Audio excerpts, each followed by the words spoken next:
এখনকার মানুষের প্রত্যেকেরই ফুড হ্যাবিট অনেক চেঞ্জ হয়ে গেছে। মডার্ন ফুড হ্যাবিটে এইগুলি আসলে ইনক্লুড থাকে না, যার জন্য এই এই ভিটামিন ডি আসলে কারণ ছাড়াই নিজের অজান্তেই ডেফিসিয়েন্সি হয়ে যাচ্ছে।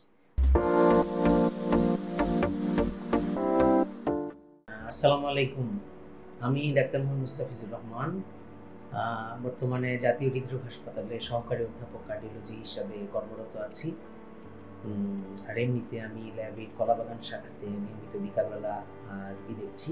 আজকে আমি আপনাদেরকে ভিটামিন ডি সংক্রান্ত কিছু তথ্য আপনাদের সাথে আমি শেয়ার করতে চাই। এটা ধরেন একটু আমাদের সবারই জানা দরকার যে ভিটামিন ডি আসলে আমাদের একটা অত্যন্ত প্রয়োজনীয় একটি ভিটামিন আমাদের শরীরের জন্য, এবং এটা আসলে অনেক খাবারের মধ্যে আমরা পেতে পারি। আর এছাড়া সূর্যরশ্মি থেকে আমাদের চামড়ার মধ্যে যখন পড়ে তখন আমাদের বডিতে এই ভিটামিন ডিটা তৈরি হয়। এই ভিটামিন ডির তো ধরেন অনেক উপকারিতা আমাদের একটা সুস্থ হাড়গোড়ের জন্য তৈরির জন্য, এবং হাড় ক্ষয় প্রতিরোধের জন্য, এবং অন্যান্য একটি শক্ত ইমিউন সিস্টেম আমাদের রোগ প্রতিরোধ ক্ষমতা বাড়ানোর জন্য, ছোট বাচ্চাদেরকে সঠিকভাবে বেড়ে ওঠার জন্য, অথবা আপনার যদি দীর্ঘমেয়াদী হার্টের অসুখ অথবা ডায়াবেটিস রোগে আক্রান্ত হতে না চান, তাহলে এই ধরনের দুরারোগ্য ব্যাধিগুলি থেকে বেঁচে থাকার জন্য আমাদের ভিটামিন ডি সংক্রান্ত ব্যাপারগুলি সব জানা উচিত। এখন আমি আপনাদের সাথে একটু শেয়ার করব যে ভিটামিন ডি আসলে কি হতে পারে, এটার অভাবজনিত কারণে ডিফিসিয়েন্সিতে আপনার কি প্রবলেম আপনি ফেস করতে পারেন। এটা আসলে অনেকগুলি সমস্যা আমরা দেখব। প্রথমে বোঝা যায় না একদম, এমন একটা ব্যাপার যেটাতে আপনি অন্য রোগে যেমন সরাসরি একটা সমস্যা শুরু হয়, এটাতে আপনি প্রথম দিকে হয়তো সেরকম কিছু বুঝতে পারবেন না। একদম একটা অবসাদ, একটা বড় একটা প্রবলেম এই ভিটামিন ডি ডেফিসিয়েন্সিতে, যে আপনি আনডিউ একটা ফ্যাটিগনেস, আপনি এত দুর্বল লাগবে, কাজ করে কোনো এনার্জি পাবেন না, সিঁড়ি দিয়ে উঠতে গেলে দেখবেন হাঁপিয়ে যাচ্ছেন কারণ ছাড়াই, অন্যান্য রোগ ছাড়াই। এছাড়া আপনার ধরেন মাংসপেশিতে ব্যথা হবে, হাড়ের মধ্যে ব্যথা হবে, জয়েন্টে ব্যথা হবে। এছাড়া আপনার কারণ ছাড়া বিভিন্ন স্কিন ডিজিজে আপনি আক্রান্ত হতে পারেন, আপনি বিভিন্ন রোগ প্রতিরোধ ক্ষমতা কমে যাবে, পারিবারিক কারণ ছাড়া আপনি বিভিন্ন ইনফেকশনে আক্রান্ত হবেন, এবং কোনো ইনফেকশনে যদি আপনি আক্রান্ত হন তাহলে সেটা আবার ভালো হতে চাইবে না। এই ধরনের কিছু প্রবলেম, মাথার চুল পড়ে যেতে পারে। এছাড়া আপনার, আমি প্রথমেই যেটা বললাম যে রোগ প্রতিরোধ ক্ষমতাগুলি আমাদের কমে যাবে, বাচ্চাদের বেড়ে ওঠাটা স্লো হয়ে যাবে, ঠিকমতো বেড়ে উঠবে না। বুদ্ধি বিকাশের ব্যাপারে একটা বড় ভূমিকা আছে ভিটামিন ডি এর। এছাড়া ধরেন আমাদের আস্তে আস্তে যারা বয়োবৃদ্ধ হয়ে যাচ্ছে তাদের হাড়গোড়গুলি শক্ত রাখার জন্য, এবং যাতে হাড় ক্ষয় রোধ প্রতিরোধ করা যায়, এটার জন্য ভিটামিন ডি এর একটা অত্যন্ত গুরুত্বপূর্ণ ভূমিকা আছে।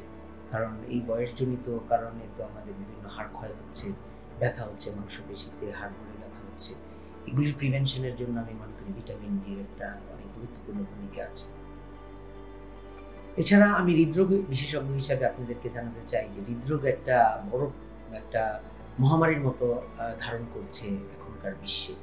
তো ভিটামিন ডি এটার একটা পিছনে একটা অন্যতম কারণ আমি মনে করি। কারণ ভিটামিন ডি অভাবের একটা বড় কারণ হচ্ছে এখন মানুষ বাইরে কম বের হচ্ছে। আপনি যদি সূর্যালোকের উপস্থিতি আপনার কম থাকে, বাইরে যদি বের কম হন, সূর্যালোক যদি আপনার গায়ের মধ্যে না পড়ে, তাহলে তো আপনার এই ভিটামিন ডি ডেফিসিয়েন্সি হয়ে যাবে। খাদ্য তালিকা থেকে আমাদের যেই খাবারগুলিতে ভিটামিন ডি থাকে, সেই ভিটামিন খাবারগুলি যদি আপনি না খান, এখনকার মানুষের প্রত্যেকেরই ফুড হ্যাবিট অনেক চেঞ্জ হয়ে গেছে। মডার্ন ফুড হ্যাবিটে এইগুলি আসলে ইনক্লুড থাকে না, যার জন্য এই ভিটামিন ডি আসলে কারণ ছাড়াই নিজের অজান্তেই ডেফিসিয়েন্সি হয়ে যাচ্ছে।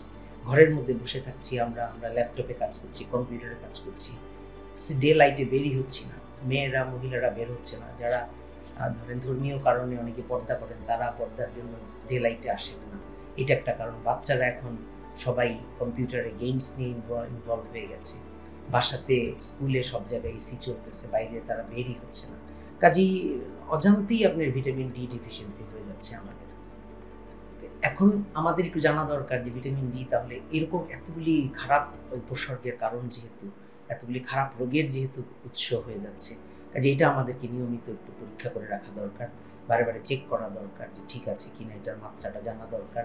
এবং আমি মনে করি বিশেষজ্ঞ চিকিৎসকের পরামর্শ নিয়ে তারপরেই ভিটামিন ডি সেবন করা উচিত। কখনোই ভিটামিন ডি আপনি মনে করলেন আর নিজে নিজে ভিটামিন ডি সাপ্লিমেন্ট খেয়ে ফেললেন, এটা করা যাবে। আপনি ডেফিসিয়েন্সি বা আপনার অভাব আছে কিনা, এবং এটা লেভেলটা কত, এবং আপনি কি মাত্রায় সেটাকে আপনি সেবন করে এটাকে ঘাটতিটা আপনি ঠিক করে নেবেন, এটা আমি মনে করি বিশেষজ্ঞদের পরামর্শ নিয়েই করা উচিত।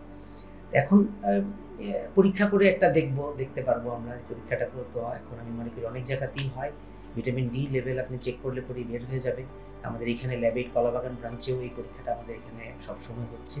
এটা আপনি এখানে করতে পারেন ইচ্ছা করলে। আর এরপরে ধরেন আপনি বের হলো যে আপনার ডেফিসিয়েন্সি বা অভাবজনিত ব্যাপারটা আছে, তখন আপনি কি করবেন? আমাদের অনেকগুলি ফুড আছে, খাবার আছে, যে খাবারগুলিতে আপনার ভিটামিন ডি রিচ, এটা আমাদের জানতে হবে। সেই খাবারগুলি আমাদের খাদ্যাভ্যাসে আনতে হবে, তাহলেই আপনি দীর্ঘমেয়াদী এই অভাবের থেকে আপনি রেহাইটা পেতে পারবেন। এই খাবারগুলির মধ্যে কমন যেটা সি ফুড, সামুদ্রিক খাবার, এই খাবারটা খুবই জরুরি আমি মনে করি। যে আপনি স্যালমন অথবা কড লিভার অয়েল অথবা টুনা ফিশ, এই ধরনের খাবার, ফিশ, অয়েলি ফিশ যদি আপনি খেতে পারেন তাহলে। ব্যানানা খুবই একটা চিপ একটা খাবার, কলার মধ্যে আমাদের খুবই ভিটামিন ডি রিচ আছে। এছাড়া অন্যান্য খাবারের মধ্যে মিল্ক প্রোডাক্ট যেগুলো আছে, milk, dairy, fresh milk is one of the very good source of vitamin D.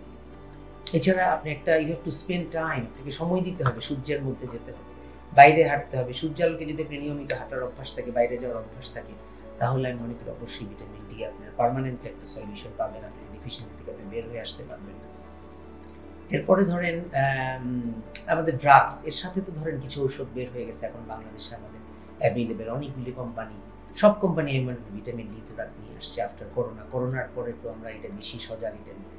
এর পরবর্তীতে আপনি আমাদের একটু জানা দরকার যে আপনি ভিটামিন ডি খেলে কিছু পার্শ্ব প্রতিক্রিয়া হতে পারে, যে অতিরিক্ত যদি খেয়ে ফেলেন। আমি কেন বললাম আপনাদেরকে আগে যে পরামর্শ ছাড়াই, বিশেষজ্ঞ কারো পরামর্শ ছাড়াই আপনাকে ভিটামিন ডি না নেওয়াটাই উত্তম।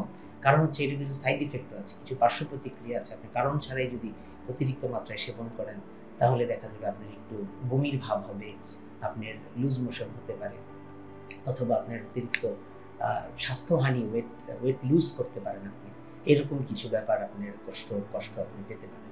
কাজে আমি মনে করি এই জিনিসগুলি সবগুলি বিবেচনা করে আমাদের এই লেভেলটা বারে দেখে রাখা উচিত।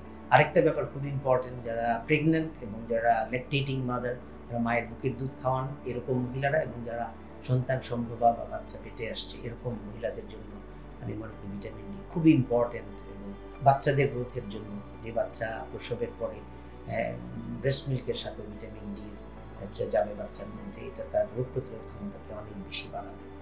দেখা যায় আমি আর বেশি কিছু বলবো না। আমি মনে করি ভিটামিন ডির ব্যাপারে বেসিক কিছু জিনিস আমি আপনাদের সাথে শেয়ার করলাম।